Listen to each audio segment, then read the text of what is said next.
Let's get ready for winter.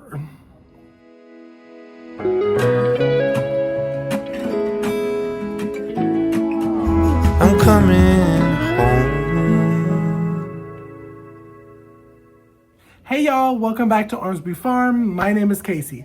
So on today's video, I am doing a bulk chicken bone broth recipe. This recipe I got from Sarah at Living Traditions Homestead. If you want to see this video, click the link right above here in the index card after this video and check it out. It's a great recipe. I've used it before. It's really, really good and really, really simple. So what you want to do is save all of your chicken bones. I'm talking chicken wing bones, chicken thigh bones, chicken leg bones, full chicken bones, all of it.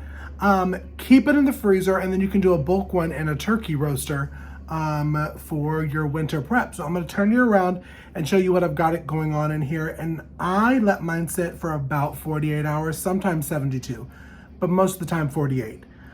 So this is the first part of it. I'm going to I have an Oyster Bay turkey roaster, and I usually put it on 200.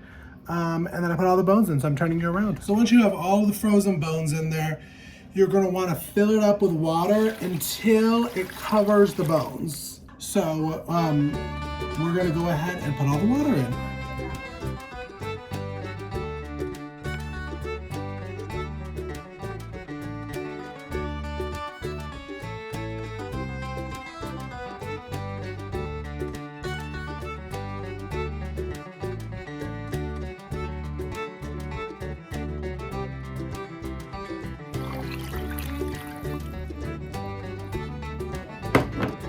And you want to cover the chicken bones. I leave skin. There is sometimes a little bit of meat left on there. All in there, and then a whole onion, peel and all, I put in there. Give it a good little mix. Some people put a bay leaf in there, some do seasoning. I don't. I wait until we do the soup to put the seasoning. So really it's just the chicken bone, the chicken skin, chicken fat, onion, put the top on, and we're gonna let it sit for 48 hours. So I will see y'all tomorrow.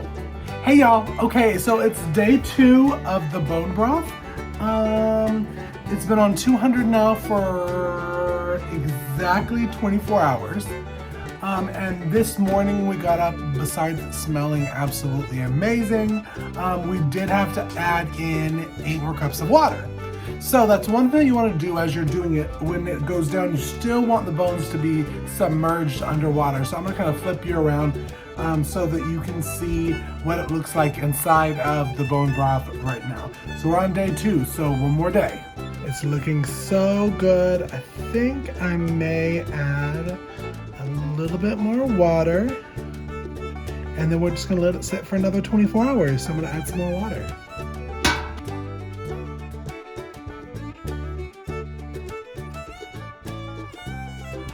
All right, y'all, so it's day 3 of the broth boil, and what you do now is you turn it off, unplug it, and we're going to drain it to get all the bits and yucky pieces and the onions out, and then we're gonna put it in the fridge overnight so that the fat rises to the top, because nobody wants the fat in the soup. It's kind of gross. So I'm gonna let it cool. So I've already turned it off.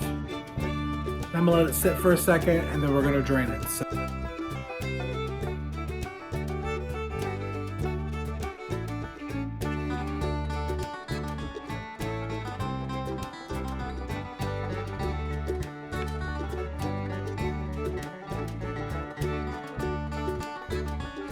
So next, once you've gotten it strained, and now there's still gonna be some little lumpy, bumpy bits in there. We don't mind it. If you really want to get really particular with it, you can use a cheesecloth or something when you're straining it.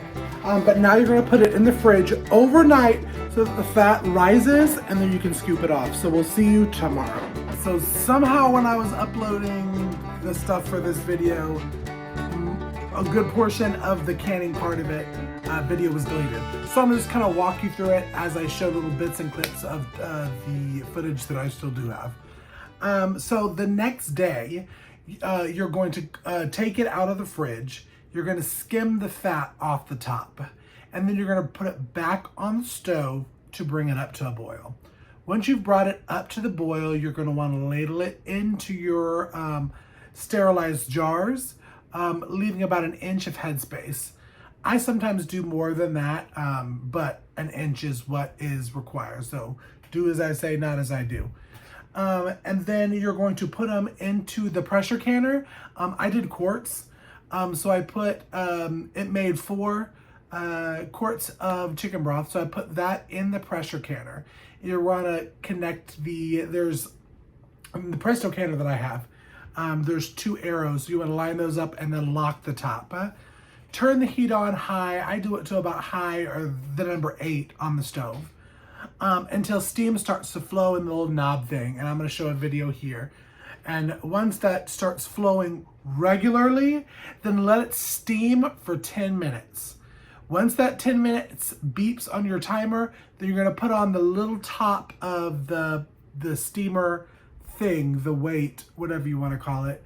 Put it on there and wait for it to come up to pressure. You want to pressure can this at 10 psi or 10 pounds of pressure. Well, for our latitude.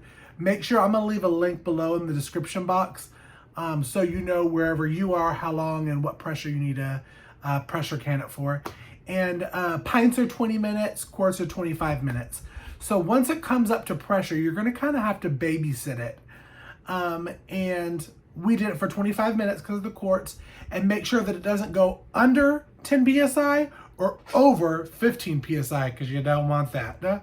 And once your timer goes off for 25 minutes, then what you're going to do is you're going to turn the heat off and move it to a different burner. Do not take the little label thing off, the little weight thing off. Just move it to another burner. It's going to be hot and a lot of pressure. So be very careful. And I usually leave it for another 30 minutes or until the little knobby thing drops and the pressure comes down. Now in that 30 minutes that I wait, the pressure will come down, the knobby thing will drop, and then what I do is I slightly take the lid off and lean it on itself where it can vent a little bit more. Wait another 30 minutes. It's a really long process that I do. And then once that's up, then I take the broth out and let it sit on a towel on the counter so it's not a temperature shock for 24 hours. You'll hear the popping, just like water bath canning.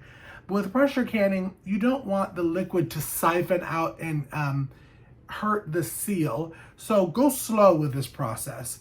So y'all, thank you so much for tuning into this bone broth video. If you're enjoying these canning videos, make sure to give this video a thumbs up and leave a comment in the comment section below so I know to make more canning videos. But make sure to share our videos on social media to like-minded people at Instagram and Facebook at Ormsby Farm. We post every Monday, Wednesday, and Friday. And on Instagram, we have joined in on the hashtag Every Bit Counts Challenge, where you have to preserve, can, freeze something every day for the month of August. So definitely check us out on Instagram. Thank you to Jessica from 3 Rivers Homestead for starting this super fun little challenge, and make sure that you follow some of the other fabulous homesteads that are joining in on this August challenge. So until next video, y'all, be blessed. I'm coming